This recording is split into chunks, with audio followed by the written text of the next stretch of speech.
Welcome back to the channel, ladies and gentlemen. We are here to expose another socialist politician. Yes, this is about the Labour Party's new candidate for Mid Bedfordshire, Alistair Strathern, who has been selected to become the next MP for Mid Bedfordshire.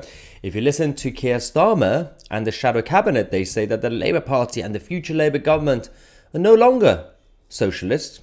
All those days are gone with Jeremy Corbyn.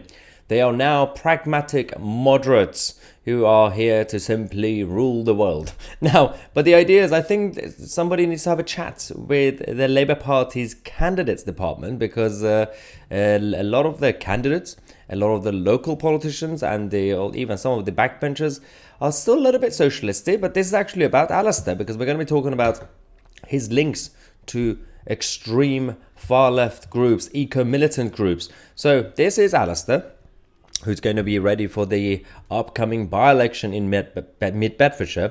This is a photo of him at a Greenpeace publicity stunt sort of thing. They were basically pretending to be zombies and eco-zombies. I don't know what the message was about. I think it was about politicians and the country being sleepwalking into climate crisis. I think it was something about that. He's 33 years old and he's still pretending that every day is apparently Halloween, and he's having a great time.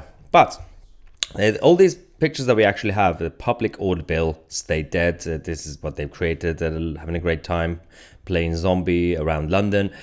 But it's not just about Alistair himself, but it's also about his partner, because they all have direct links to extremist groups, and now he's a grown-up. He's hanging out with Keir Starmer, preparing to be the next MP for Mid Bedfordshire. Interesting enough, his partner, who is Megan Corton-Scott, she works as a political officer for Greenpeace, and she's also obviously has a big history inside the Labour Party. Megan used to be the vice chair of the London Young Labour organisation. She was an events manager.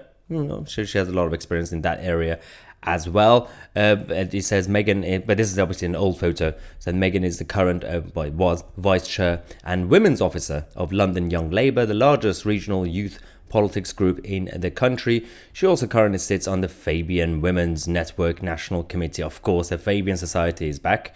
But obviously this is just party political links. That's fine. She's Labour, he's Labour.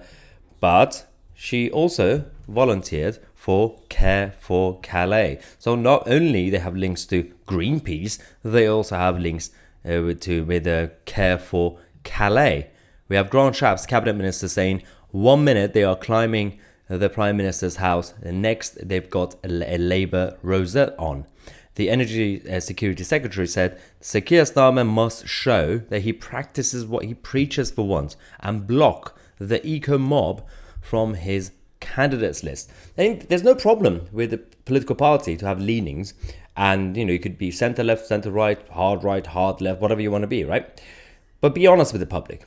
If Keir Starmer is going out there saying we are now pragmatic moderates and we're no longer socialists, so why is it that you're still allowing socialists to be on your candidates list? That's the problem that people have. At least Jeremy Corbyn was honest about his intentions, about his agenda, and the people that he was choosing to be associated with. Keir Starmer keeps saying, no, I'm taking back control of the Labour Party. This is a new version of Blairism.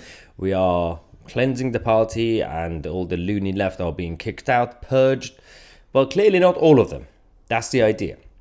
Anyway, we got the Greenpeace gang that scaled the roof of the Prime Minister's North Yorkshire home last Friday. 5 of them were arrested and bailed after draping the manor house in a black cloth. The police were slammed in the area over the breach, and a former Deputy Chief Constable, Peter Walker, demanded an investigation. Greenpeace defended the protest as carefully planned.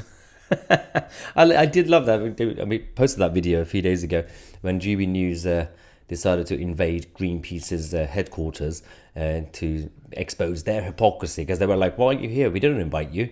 Well, nobody invited you to Rishi Sunak's private home.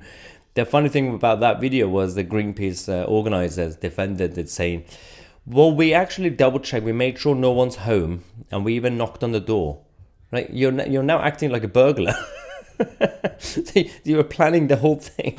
We made sure no one's home, and then we invaded the house. Well, what were you expecting? For you to just randomly turn up when Rishi Sunak's at home hanging out with his family? I mean, these people, considering they already have links with the Labour Party, just firstly, Keir Starmer, stop pretending that you're a centrist. Secondly, stand for Parliament as candidates openly and become MPs and change the law. I mean, I don't know what they want to change apart from the new oil and gas licenses, because the rest of it is already legislation. This Tory government turned the whole net zero targets into a legislation. It's now a law. So, not sure how far they want to go with their net zero extremism. Anyway, I thought I'll let you guys know about this new candidate in case, especially if you live in Mid-Bedfordshire or somewhere around there. It's important for us to know about our future politicians. I'm Mahyar Tousi, and we are the media.